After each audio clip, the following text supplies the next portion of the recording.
The movie kicks off in a grand convent, where we meet a nervous nun packing her stuff in a rush. She scribbles a warning on the wall, hangs a photo, a questionable interior decorating choice, and sneaks into Mother Superior's room to swipe the gate key. Clearly, this lady was planning her own prison break. Honestly, someone called the Great Escape crew because she's doing it all wrong.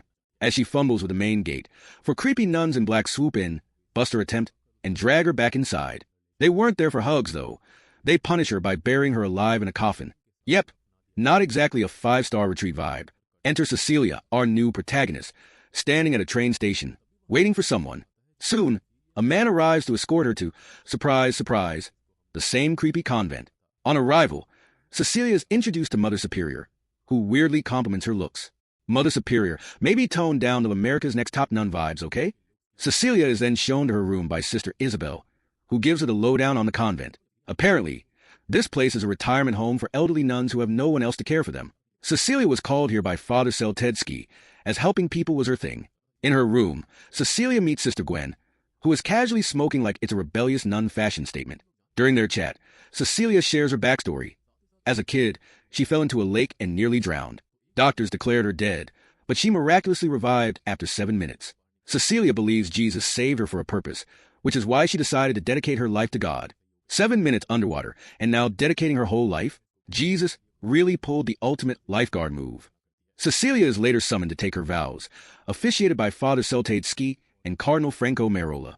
She pledges her life to Jesus, promising no relationships with men ever again.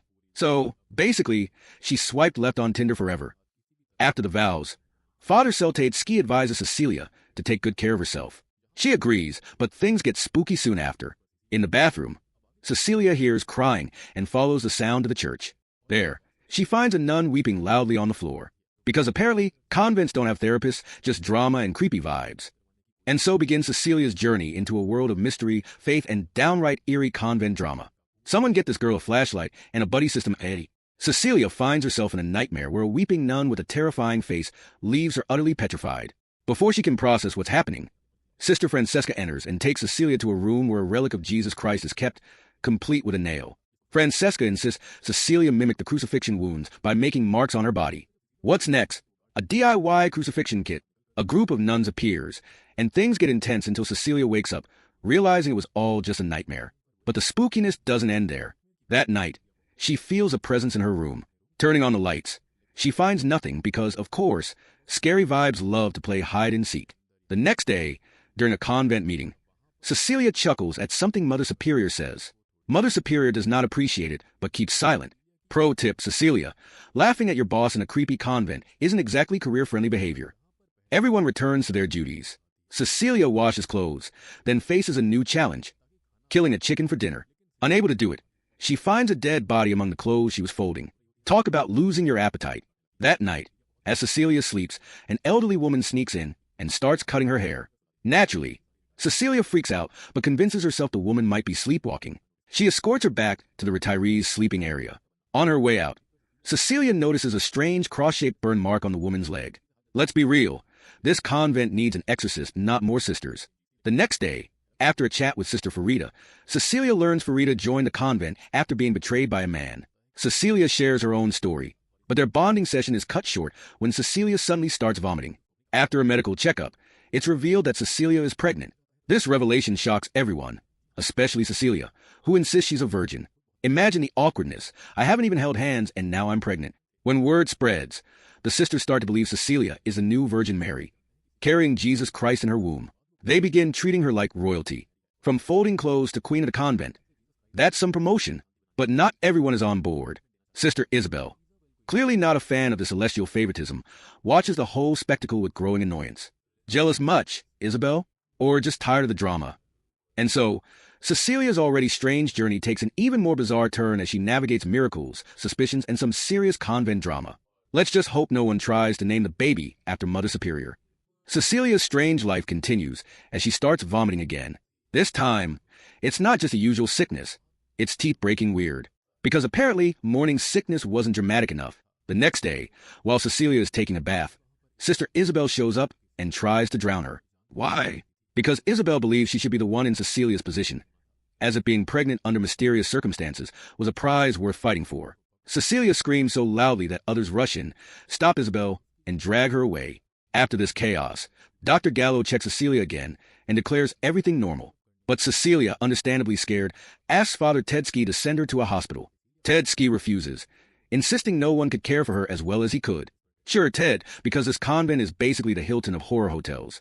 Cecilia reluctantly agrees to stay. The next day, while working, Cecilia hears shouting and finds out Isabel has jumped from the roof, committing suicide.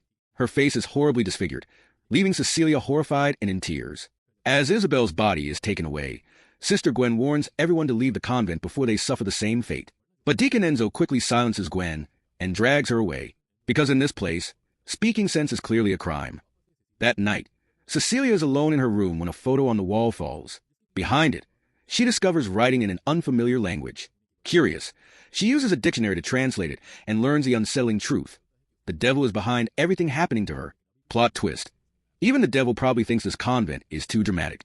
Cecilia starts digging into the convent's records and is shocked to find detailed information about her, even things she's never shared with anyone. It becomes clear she was brought to the convent as part of some sinister plan. Before she can process this, she hears another scream. Following the sound, Cecilia finds Sister Gwen being punished for her earlier warning. Gwen's Jeep is being destroyed, likely as a warning for trying to escape. Scared out of her wits, Cecilia decides to flee, but Sister Francesca stops her. Francesca coldly declares that no one who comes to the convent ever leaves and locks Cecilia in her room. Francesca, the convent's unofficial warden of doom. The next morning, Cecilia's screams wake Francesca. Tedski also rushes to her room, only to find Cecilia has suffered a miscarriage. Because apparently, things weren't tragic enough already. The story leaves us with Cecilia trapped, broken, and surrounded by secrets and conspiracies in this eerie convent. At this point, even the devil might need therapy after dealing with these people. Everyone in the convent is in shock after Cecilia's miscarriage, and Father Tedski is absolutely terrified. Let's be honest, Ted looks like he just saw his credit card bill after a shopping spree. He quickly puts Cecilia in a car and rushes toward the hospital. Meanwhile, back at the convent, Francesca is crying when her eyes fall on something under Cecilia's bed. It's a dead chicken. Cecilia had tricked them all to escape. Francesca immediately calls Tedski, but by then, he already knows the truth. Tedski suddenly stops the car and tells Cecilia to run. Cecilia thinks, wow, what a good guy. But surprise, surprise, Tedski and Deacon Enzo catch her again. Plot twist. Ted's acting deserves a Razzie Award. They drag Cecilia back to the convent, where Tedski shows her an old nail and drops a truth bomb. This nail was one of the original nails used to crucify Jesus Christ. Ted, who used to be a biologist before he became a priest, had been experimenting with this nail's DNA. Apparently, this guy skipped all the thou shalt nots in the Bible. Ted reveals he's been impregnating sisters with DNA from the nail, but every attempt ended in miscarriage. For 20 years, he'd failed until Cecilia. Her pregnancy was different. Ted's excitement is chilling, and Cecilia realizes she's surrounded by maniacs. At this point, even the devil might want to distance himself from this mess. Ted takes Cecilia to a room filled with jars holding the remains of babies from failed experiments. He explains that when the sisters failed to carry the pregnancies, they were forced to stay in the convent forever, growing old and dying there. Cecilia realizes she has to escape or suffer the same fate. Locked in her room, Cecilia discovers a note that says the child in her womb could either save or destroy the world.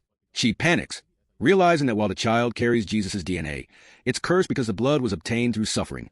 So, basically, this is a holy but haunted edition of babies. Cecilia screams for help, but no one comes. She's only let out when it's time for an ultrasound. During the procedure, Mother Superior stays with her, while Ted talks to the doctor. Seeing an opportunity, Cecilia grabs medical equipment and attacks Mother Superior, brutally disfiguring her face. Looks like Cecilia decided to give her a very special makeover. After killing Mother Superior, Cecilia steps out and goes straight for Father Franco. Seriously, Franco? You didn't see that one coming after all the crazy stuff happening around you. She strangles him with a chain, like some kind of villain in a cheesy movie. Once that's done, she heads to the room where the holy nail from Jesus Christ was kept. A nail? Really? How did we go from biblical miracles to an unholy science experiment? Cecilia grabs the nail and heads to the room where the DNA of Jesus Christ and all the premature babies were stored. This sounds like a twisted science lab mixed with a bad reality show. To make sure this madness doesn't continue, she pours ethanol everywhere and prepares to set the whole place on fire. But just as she's about to light it up, Tedski shows up. Ted, buddy, you really need to quit showing up at the worst possible moments. It's like you're cursed. Cecilia, in pain from labor, tries to fight Ted off, and in the chaos, she locks him in the room, throwing a lighter to start the fire. Can you imagine the look on Ted's face? Cecilia, I came here to stop you, not to watch you start a fire and get all dramatic. Even though the room bursts into flames, Ted survives and gets mad. Really mad. Because Cecilia just destroyed all of Jesus' DNA. This guy is seriously too attached to a nail. Maybe he should have tried therapy. Cecilia, still in labor, tries to escape and runs into a tunnel built in the convent. Why does this convent have a secret tunnel, though? What? Did the architect forget to mention it in the blueprints? Ted follows her, shouting her name like it's a scene from a bad horror movie. She ignores him, but then she sees the body of a sister. Cecilia's probably thinking, is this a horror flick or a low-budget soap opera? She gets scared, wondering if it's the same sister from the start. Eventually, Cecilia manages to climb out of the tunnel, but Ted is right behind her. I mean, how does Ted move so fast? Does he have a superpower? Super annoying guy. He grabs her again, trying to forcefully take out the baby because, of course, she's in labor now. Ted, man, not everything needs to be a life or death situation. But this time, Cecilia stabs Ted in the neck with the same nail used to crucify Jesus. Yeah, Ted. How's that feel? Not so great, huh? Ted dies instantly because, apparently, blood from Jesus doesn't do wonders for you if it's in a nail jammed into your neck. Wouldn't be surprised if Ted's obituary read, died by divine irony. Now, Cecilia, still reeling from everything, goes into full panic mode as she delivers the child. And just like that, the child cries, and we're all like, well, we know it's not the Messiah. The baby's cry gives it away. It's the devil's child, not Jesus. Plot twist. It's like every Christian movie ever, but with less redemption and more evil babies. At this point, Cecilia is in full shock. She realizes she's been caught up in some twisted experiment, but when she sees the truth, she picks up a big stone and ends the child's life. Honestly, who can blame her? If I had a devil baby, I'd probably throw a rock at it too. With the child dead, Cecilia walks away, knowing she saved the world from the next Antichrist. Cue the dramatic exit music, because this movie definitely earned it. And boom, that's how the movie ends.